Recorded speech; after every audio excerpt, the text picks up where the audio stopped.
Hey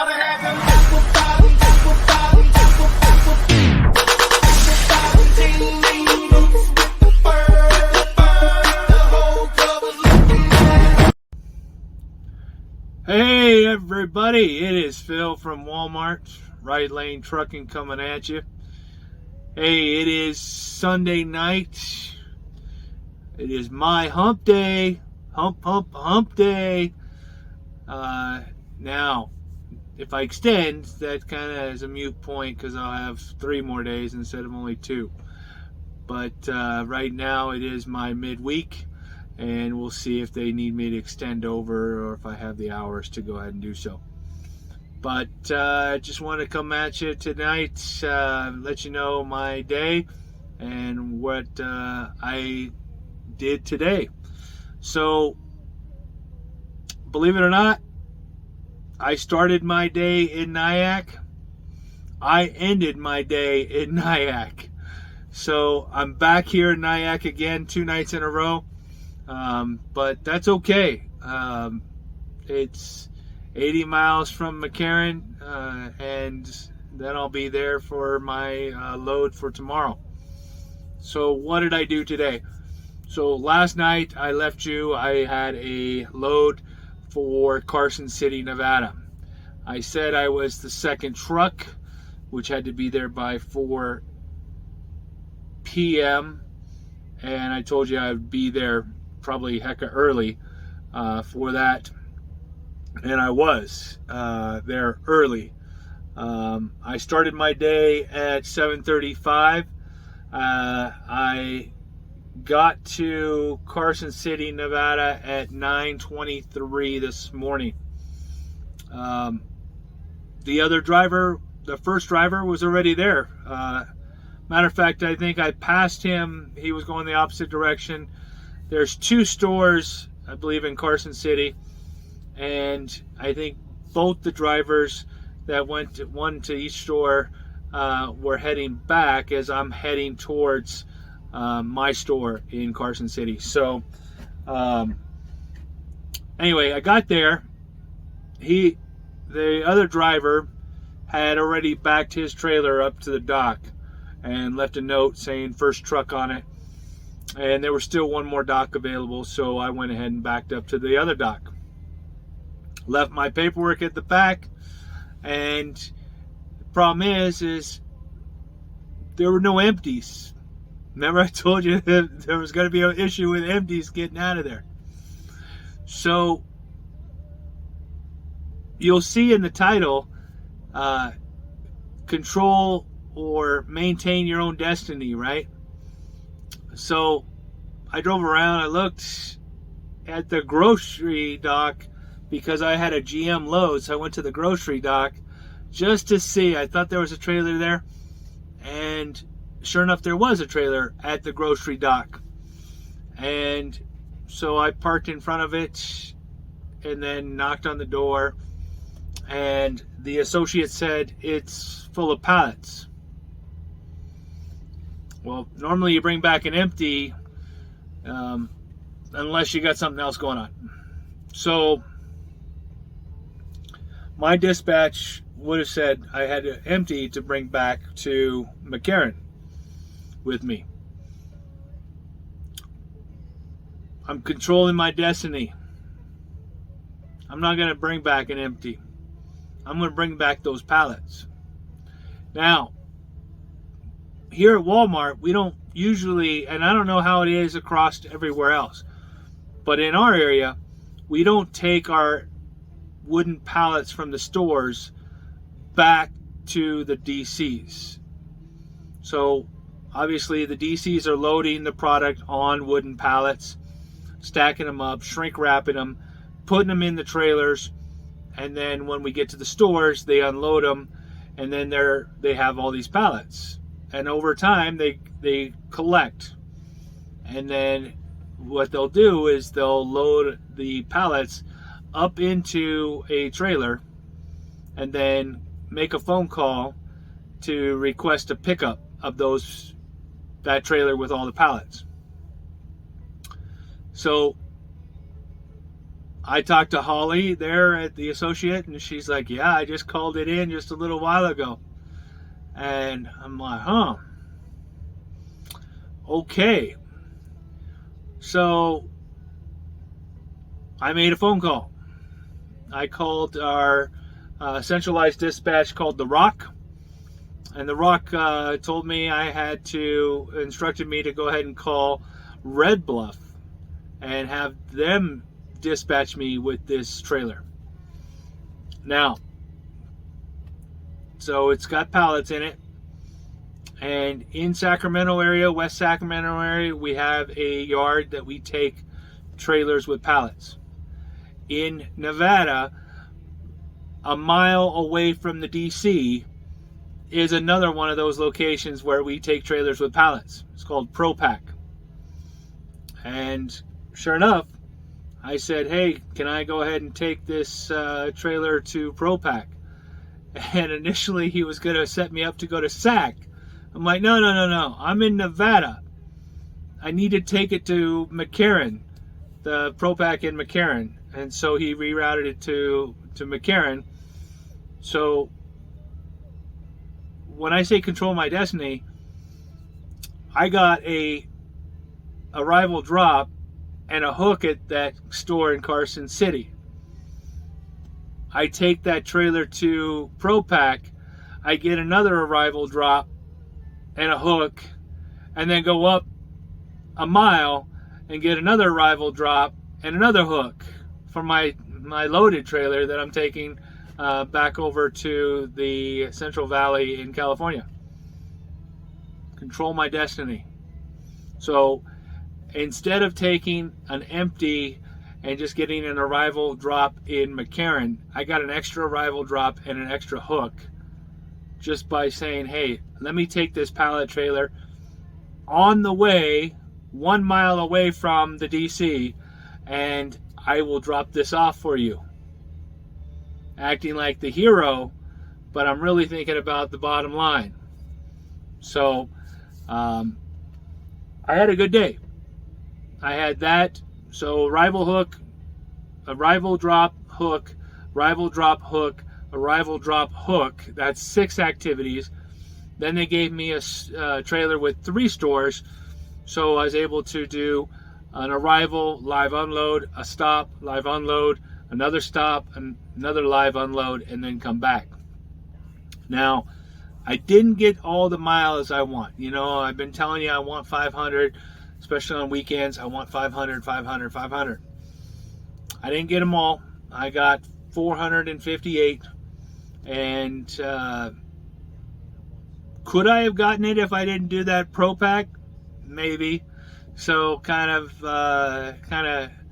one or the other, right? So, but I'm looking out for what's best for the company as well. You know, they need that trailer moved, and she requested it, and now I'm just so happen to be there, and it hadn't been dispatched yet, so I'm volunteering to do it. Voila. So my Carson City to McCarran gave me a 3-stopper, one in Dixon, California. Been to that store one other time. Now, that one, I go knock on the door, nobody's answering. Again, I'm controlling my destiny. I'm not going to sit there and wait. I'm going to walk around and get that exercise. You know, truckers sit. So let me go for a walk. So I walked in the store, found somebody, and he started getting me unloaded. Once I was unloaded, they tried to let me out the door that I was trying to come in first, and he got it unlocked, but couldn't lift it up, and couldn't figure out why. He just kept trying to lift it, and I'm looking. I'm like, dude, don't try to lift it anymore. You're gonna hurt yourself. So, just like your garage, I don't know if you guys look in your garages. They have springs for the garage door. The spring broke. The cables came undone. That door unless he gets another, some other people to help him, he's not lifting that door straight up. So I said, it's all right, I'll walk out, I'll walk around again. So as soon as I got to my tractor, I coming around, I saw the other driver there for frozen dairy, because I was doing meat and produce, and pulled out and told him, I'm like, hey, you're gonna have to take a walk, the door's broken. They can't even open it if they wanted to, so you're gonna have to walk around. The next door in Vacaville is a neighborhood market. Been there several times. The last time I was there, the dock was out of service and they had to tail unload me. Today the dock was working fine and got in, got out of there, no problem, easy peasy. Left a great comment for Cassie. She's the team lead there, and her team. They were Johnny on the spot, and they got me unloaded right away. And off I went to my next store, which is in Fairfield. And Fairfield, same thing. Knock on the door, call the store. Let's go for a walk. And I took a long walk, and got somebody to finally come and start unloading me, and there was 10 pallets for them. So again, I'm controlling my destiny. If I sit and wait for them, if I don't take that walk around the building, I'm going to lose out on mileage. I'm going to lose out on time. I'm going to lose out on things that are making me productive. And they always ask us what they can do to help us be more productive. And that's one of them. Just having somebody there to open the door when we come would be huge. Having people there to unload us without us having to find somebody would be huge. And it gets us in and out quicker. But when I do my ETDs and my estimates, and I estimate how much time I'm going to be, I put all that in there as kind of this is how long it might take at the stores, especially stores that I've been to before. I kind of get an idea of how long it's going to be. So if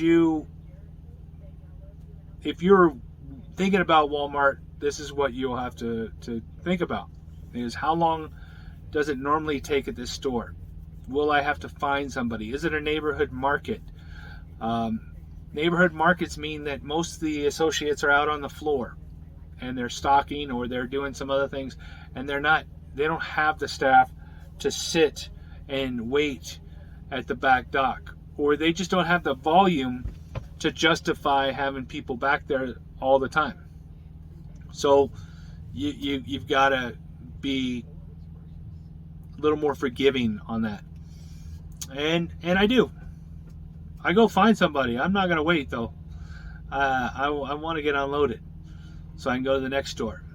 And especially if I'm trying to make the deliveries.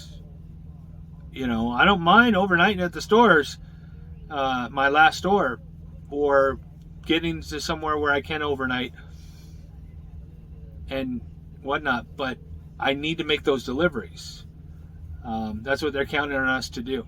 So being held up at the stores doesn't help when you're trying to be productive and get the deliveries done. Once you're empty, my ETD is not till 10:30 tomorrow. I'm an hour and a half away. I start up at 7:30. 9 o'clock I should be there. Right? My ETD's 10:30. Gives me some time to fuel, gives me time to do other things, get my trailer, get my paperwork, and then get out of there. Maybe get a shower in tomorrow as well while I'm there. So those are the things you got to account for. So I wanted to show you guys all something my wife got me. And at first I wasn't sure I was going to like it. But bless her heart, I love it. It was one of the best things that I think she's gotten me in a long time. And I'm going to show it to you real fast. It's just like a seat organizer for my stuff. So instead of having it sitting on the seat next to me, so I have this seat organizer right there, and it just straps on. It goes around the head of the chair, and it can hold my pens, my flashlights, my notebook, everything I need for my day. And yes, my bed was made. I make my bed every day. But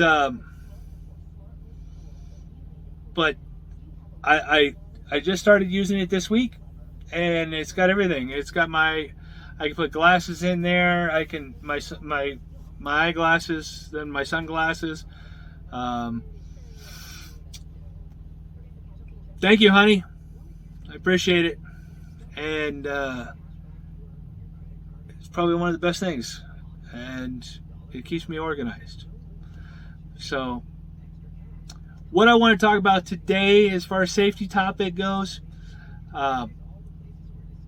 it's something that we're dealing with here in Northern California, but it can be anywhere, and it could be any one of these things. Adjusting your driving for poor visibility. And I say that poor visibility could be rain, it could be snow, it can be darkness, it's nighttime, you got to adjust your driving for that. Did I say snow? Fog. And then what we're dealing with out here in Northern California is fires and smoke. And the smoke is acting like almost like fog, and it's creating a very hazy, difficult to see, that kind of thing, going through the mountain pass here. And you've got to be able to adjust your driving during any one of those conditions, for visibility wise. And I'm talking visibility right now, but obviously you have to adjust during wet, slick roads. You have to adjust for fog. Don't think it's just because it's foggy it's not wet, because that stuff is usually wet too, so it's going to get the road a little bit slick as well. The fires, we've got to adjust our driving for that because of the visibility. And it's not just our driving, we have to account for everybody else's driving as well, right guys?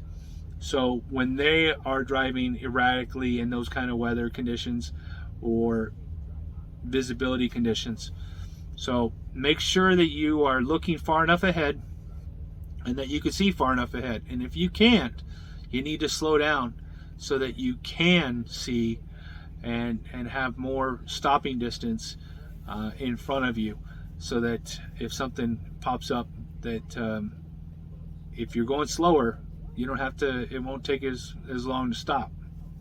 So that's my 2 cents for today. Watch those driving conditions, adjust your speed accordingly to how far you can see, and that's it. My day was good. Like I said, I was very blessed today. Still pumping up that ADP, average daily pay, with a day like today, because day like today was again a little over $400, almost $450 for today. And so I just keep pumping up that ADP that way. I love it. So for Phil, Right Lane Truckin', I'll talk to you guys tomorrow. Good night. Be safe.